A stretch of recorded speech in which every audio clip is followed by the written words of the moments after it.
What if temptation isn't just a weakness, but a window into something deeper? Why do we feel pulled toward things we know are wrong? Why does the struggle feel so personal? And if God is good, why would he allow temptation at all? This is one of the most honest questions we can ask. Why does temptation exist? Not just in theory, but in real life, in our thoughts, our choices, our private battles. Is temptation a test, a trap, a flaw in human nature, or something else entirely? Today, we're going to explore this question deeply through the lens of the Bible, theology, and human experience, without rushing to easy answers. Let's start with something simple. Everyone feels temptation. It doesn't matter who you are, religious or not, disciplined or not. There's always something pulling at you. The temptation to lie, to give in to anger, to choose comfort over what's right, to chase things that don't truly satisfy. And here's the strange part.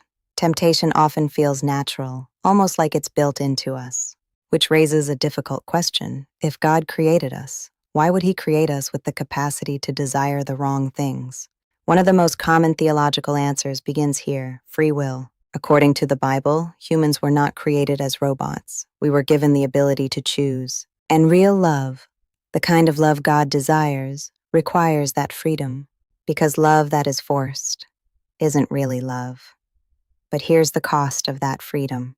If we can choose good, we must also be able to choose against it. Temptation, then, becomes the space where that choice exists. Without temptation, there's no real decision to make.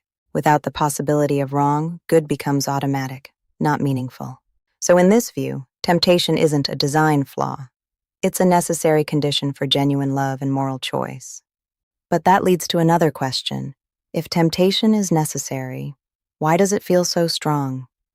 The Bible introduces a key idea early on. The story of humanity didn't stay in perfect harmony. In the book of Genesis, the first humans face temptation, and they choose to disobey God.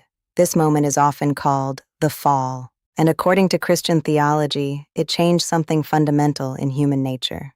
After this, temptation didn't just exist externally, it became internal. Desires became disordered, priorities shifted. What once aligned naturally with good became conflicted. This helps explain something many people feel. Why do I want things I know aren't good for me? It's not just about external influence. It's something deeper within. But still, this raises a difficult tension.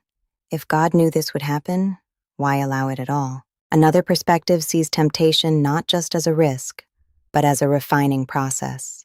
In the Bible, there are moments where temptation is linked to testing, not testing in the sense of trying to make someone fail, but revealing what's already inside. Not testing in the sense of trying to make someone fail, but revealing what's already inside. Think about it. Courage doesn't exist without fear. Patience doesn't exist without frustration. Faith doesn't exist without doubt. In the same way, resisting temptation builds something real: strength, character, dependence on God. Even Jesus, in the Gospels, faces temptation, not because he was weak, but because it was part of the human experience he entered into. So in this view, temptation isn't pointless. It becomes a place where transformation can happen. But let's be honest for a moment. That idea can feel unsatisfying when temptation leads to failure. So what about when we don't resist? Here's where the question becomes personal. Because temptation doesn't just test us, sometimes it exposes us. We give in, we regret, we repeat, and it can start to feel like a cycle. So people ask, if temptation is allowed for growth, why does it so often lead to guilt instead? Or even more honestly, why would a good God allow something that causes so much struggle? These are not easy questions. Some would argue that temptation isn't created by God directly, but arises from a broken world and human freedom misused. Others believe spiritual forces play a role, that temptation isn't just internal, but influenced externally. And some people step back entirely and wonder if the whole system feels unfair. Those questions matter, because ignoring them doesn't strengthen faith. It weakens it. But here's a thought worth considering. What if temptation reveals something important about us?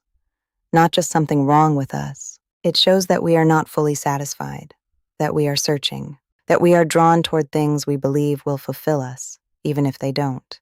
In that sense, temptation points to a deeper hunger, a desire for meaning, for joy, for peace. The problem isn't always the desire itself, but where we try to fulfill it. And maybe, just maybe, temptation exists not only as a challenge, but as a signpost, pointing us toward the question, what am I really looking for? So, why does temptation exist? Is it the cost of freedom, a result of a fallen world, a tool for growth, or a reflection of something deeper within us? Maybe it's not just one answer.